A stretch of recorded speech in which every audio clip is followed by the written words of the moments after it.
Ang gabi po, kapayapaan po ang sumasa inyo sa pangalan ng ating Panginoong Hesus. Maigsing tinuturo ng Panginoon. Ng salita ng Diyos, no? Sabi ng Panginoong Hesus, huwag na raw nating pakikisama tinuruan na ng salita ng Diyos tapos hindi naman sumusunod. Yun po, ayaw po ng Diyos na makisama na tayo dun sa mga patuloy. Isinulat ko sa inyo sa aking sulat na huwag kayong makisama sa mga mapakiapit. Tunay ngang hindi ibig sabihin ay sa mga mapakiapit sa sanglibutang ito o sa mga masasakim o sa mga manlulupig o sa mga mananamba sa Diyos-Diyosan. Sapagkat kung gayon, kinakailangan magsialis kayo sa sanlibutan. O kailangan magsialis tayo sa sanlibutan, ha? Sabi rito, yung mga ganitong bagay. Pero hindi yun ang sinasabi ng banal na kasulatan na hindi tayo dun makikisama. Ito, patuloy ko po. Datapwat, sinusulatan ko nga kayo na huwag kayong makisama sa kanino mang tinatawag na kapatid. Kung siya'y mapakiapid o masakim o mananamba sa Diyos-Diyosan o mapagtungayaw o manglalasing. O yun, o. Manglalasing, wag daw tayo makikisama ron. Lalo na't kung mag-aasawa ka, manlalasing asawa mo, wag mo raw pakikisamahan yun. Yun po, yung mga tinuruan na po ng salita ng Diyos. Kapatuloy ko po, o manlulupig, sa gayong man lamang, kayong makisalo, o sa gayong wag man lang kayong makisalo, sapagkat sa akin ang humatol sa nga sa labas. Hindi ba kayo nagsisihatol sa nga sa loob? Tatapwat sa nga sa labas, Diyos ang humahatol. Alisin nga ninyo sa inyo ang masamang tao. O pinaalis po sa church yung masamang tao. Yung tinuruan na ng salita ng Diyos, pinaalis po yun.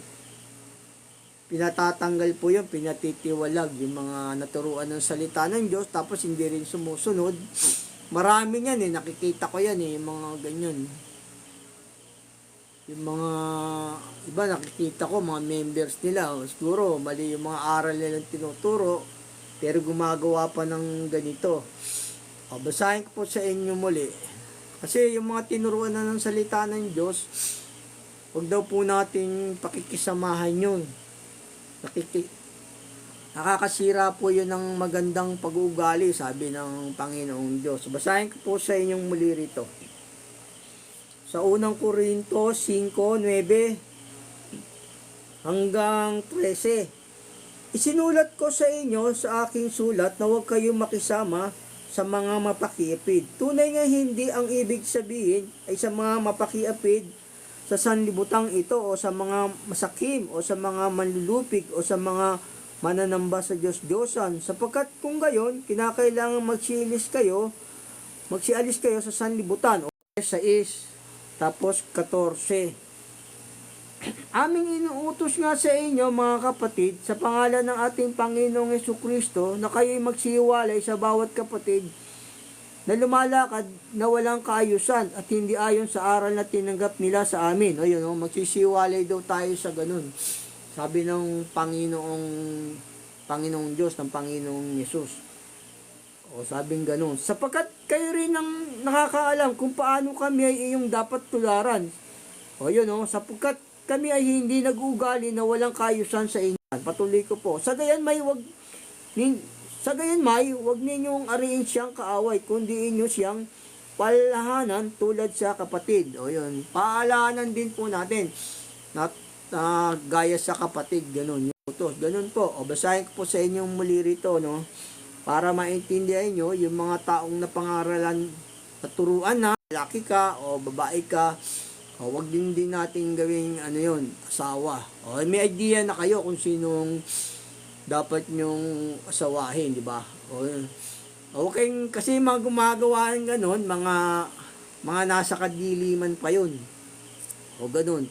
Sabi nga ng banal na kasulatan, inibig pa ng mga tao ang kadiliman kaysa ilaw, sapagkat pasasama ang kanilang mga gawa. Ayun po, yun po yung wag daw tayo makikisama doon kasi nakakasira daw yun ng magandang pag-uugali, sabi pinagkaloob sa amin. Sana Ama, itanim mo po sa aming mga puso't isipan ang iyong mga aral na salita. Bilang liwanag po namin, Ama, dito po sa balat ng sanlibutan. Salamat, Ama, sa mga salita mong mapagbiyaya na makapagbabago sa